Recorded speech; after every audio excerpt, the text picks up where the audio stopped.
We're reviewing the 1.6-inch scale H10 live steam locomotive offered by Godshall Custom Machining, and we're starting right now. Before we look over the locomotive, I'll give you some background on the builder.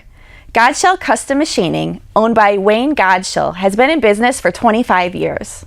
The shop has scratch-built 60 steam locomotives and has seen approximately 350 locomotives come through its doors for servicing. Godshall employs 7 full-time tradesmen. All of these employees are machinists and 2 of them are also welders. The shop has produced several high-profile projects such as the Union Pacific Challenger, which you may have seen in some of our videos. And the shop is currently wrapping up work on a brand new Union Pacific Big Boy, number 4014. One of their most successful and notable product lines has been the Pennsy H10 locomotives. The H10s are rugged little 2.8.0s that have tremendous pulling power and great stack torque. You may have seen several of these locomotives working hard in many of our live steam videos over the last few years. These are great mid-sized locomotives that provide ample power while still being small enough to transport in the bed of a pickup truck. Wayne was kind enough to bring a chassis for one of his newest H10s to the Mill Creek Railroad, where we were able to look over it. The frames on this locomotive are water jet cut steel, which provides an extremely strong base for the engine. Cast iron castings are used for the 8.4-inch diameter drivers, the cylinder block, stack, smoke box door, and the tender trucks. You will notice the center 2 driver sets on the chassis are blind, which improves trackability on tighter radius curves. The journal blocks are CNC machined, and you may notice that they are set on die springs. For the novice, this means that the driver sets are independently sprung and not equalized together, as most prototypes were. This modification eliminates the need to fabricate all the spring rigging components, which will help keep the price down for the customer. This setup also eliminates all the work in servicing the fully equalized spring rigging. The brake system on these engines is also a bit unconventional. The shop uses a steam-over hydraulic setup with a disc brake system similar to what is used on racing-grade go-karts. This offers tremendous stopping power, and Wayne said that a single H10 has successfully braked a 19-car hopper train down the steep grades of Sand Hill at the Mill Creek Railroad. If you're also running air brakes on your freight or passenger train, you will not have any issues stopping your train. This disc brake setup eliminates the need to custom fabricate all the prototypical functioning brake rigging components beneath the locomotive. This improvement speeds up the construction process and helps to control fabrication costs for the consumer. Brake shoes are still machined, which are hung behind each driver and emulate the prototypical appearance of the traditional brake rigging setup. Godshall CNC machines each cylinder block and uses bronze cylinder sleeves with cast iron piston rings. Here is some footage of the machining process on the cylinder block. We won't go much farther into the weeds as steam builds are highly custom to the particular customer's preferences. The shop can make any customizations or cosmetic enhancements to your preference. It's hard to speculate exactly how a customer may want his or her locomotive finished. The shop would be happy to speak with you about customizations and the various options available for your locomotive build. These engines come set up to burn coal, however they can be set up to burn oil or propane with an upcharge. If you need more information on the various fuels available or some deeper information on their perks or drawbacks, check out our how-to video, Fuels for Live Steam Locomotives, available on our channel. Godshall Custom Machining has already delivered 16 of these brutes to customers across the country, and the shop is currently working to complete 4 additional locomotives. These H10s are usually constructed in runs of 10 locomotives and carry a lead time of approximately 2 years. Godshall typically waits until 5 locomotives are sold in the run to start the fabrication process.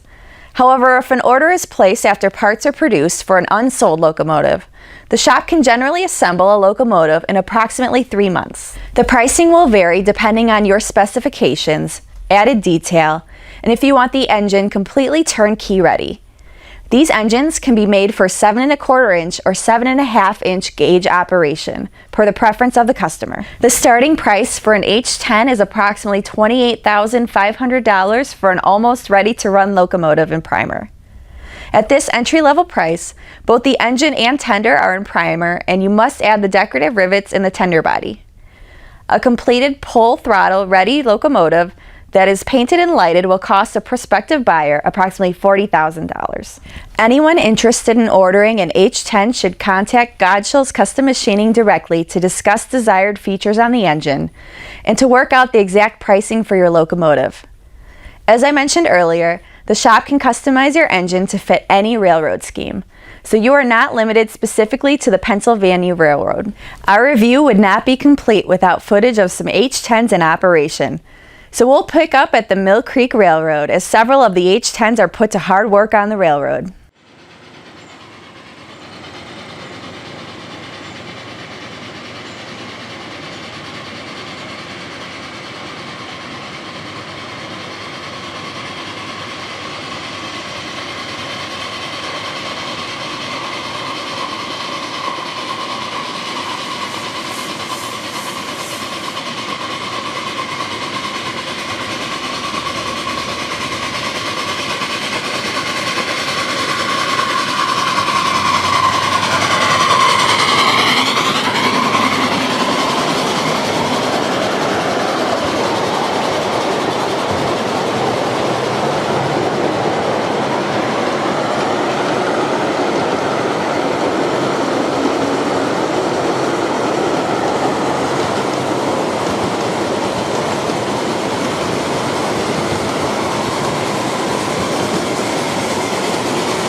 We hope you enjoyed this review of the Godshall H10 here on the Steam channel. Thanks for tuning in for this video here on the Steam channel. We hope that you enjoyed it.